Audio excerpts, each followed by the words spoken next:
আসসালামু আলাইকুম রহমতুল্লাহি ওবরাকাতুহু। আজকে আমদানি রপ্তানি ইম্পোর্ট এক্সপোর্ট নিয়ে কিছু আলোচনা করতে যাচ্ছি। আপনি ইম্পোর্ট এক্সপোর্ট আমদানি রপ্তানি ব্যবসা শুরু করার আগে লাভজনক কি ব্যবসা হবে, কি আমদানি রপ্তানি করলে আপনার লাভজনক হবে, সেটা নিয়ে আপনাকে অবশ্যই মাথায় ধারণা থাকতে হবে। প্রথমত আপনি বাজার গবেষণা করবেন, আপনি বাজারের চাহিদা বুঝবেন, আপনি কোন পণ্যটা নিয়ে আমদানি রপ্তানি করবেন সেটা আপনাকে অবশ্যই লক্ষ্য রাখতে হবে। এবং লক্ষ্য রাখতে হবে আপনি কোন দেশ থেকে আমদানি রপ্তানি করবেন এবং কোন পণ্যটা আমদানি রপ্তানি করবেন সেই দেশটা এবং সেই সিস্টেমটা আপনাকে আগে গবেষণা করে দেখতে হবে যে আপনি যে আমদানি রপ্তানি করবেন যে পণ্যটা, সেই পণ্যটা বাজারের চাহিদা কোন পর্যায়ে রয়েছে।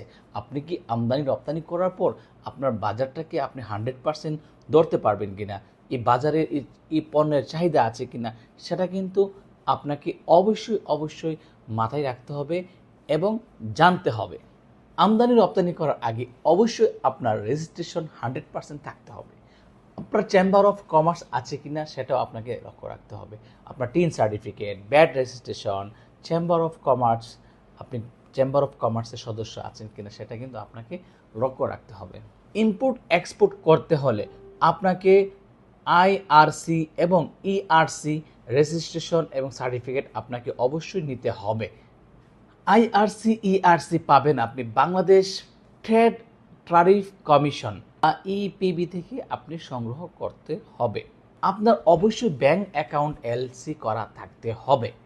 আপনি আমদানি রপ্তানি করতে হলে আপনাকে ব্যাংক অ্যাকাউন্ট এলসি করা থাকতে হবে। আমদানি রপ্তানি করার জন্য ব্যাংকের মাধ্যমে লেটার অফ ক্রেডিট, এলসি বা অন্য কোনো পেমেন্ট মেথড ব্যবহার করতে হবে। আপনার কাস্টম এবং শুল্ক সংক্রান্ত জ্ঞান আপনার নিতে হবে।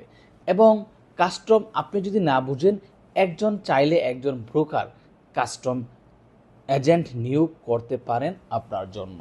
সরবরাহকারী বা ক্রেতার সাথে চুক্তি আপনার 100% ক্লিয়ারেন্স থাকতে হবে। আপনি বিদেশি ক্রেতার সাথে ভালোভাবে ইনভয়েস, প্যাকিং, লিস্ট, চালান, সার্টিফিকেট, এগুলো এভরিথিং সব কিছু আপনাকে 100% ক্লিয়ার রাখতে হবে। লজিস্টিক পরিবহনের ব্যবস্থা বায়ুপথে, সমুদ্রপথে বা যেইভাবে আপনি ইম্পোর্ট এক্সপোর্ট করেন না কেন, সেই ইম্পোর্ট এক্সপোর্টের পণ্যের প্যাকেজিং, ইন্স্যুরেন্স এবং মতো ডেলিভারির তারিখটি নিশ্চিত করতে হবে।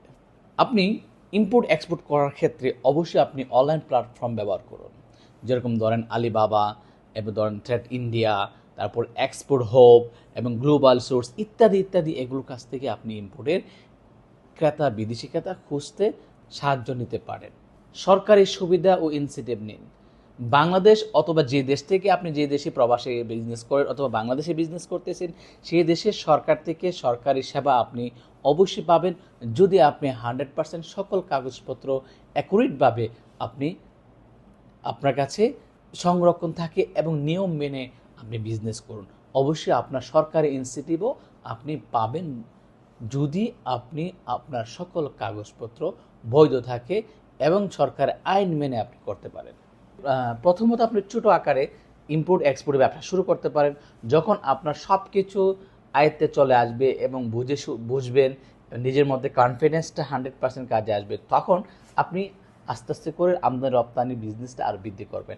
আমি যদি আপনাকে বলি যে ফার্স্ট টাইম গার্মেন্টস আইটেম, কৃষি আইটেম, ইলেকট্রনিক্স আইটেম নিয়ে আপনি আমদানি রপ্তানি শুরু করতে পারবেন। হ্যাঁ, আপনাকে বলছি ইম্পোর্ট এক্সপোর্ট করবেন, হ্যাঁ 100% আইন মেনে চলুন এবং সরকারি রুলস আপনাকে অবশ্যই মানতে হবে। সে সাথে কিন্তু আপনি প্রতারিত হওয়ার সম্ভাবনা বেশি থাকবে। তাই আপনি আপনার বিজনেসকে সফল পেতে হলে অবশ্যই নিয়ম কানুন মেনে আপনাকে চলতে হবে। গুড বাই, ভালো থাকবেন।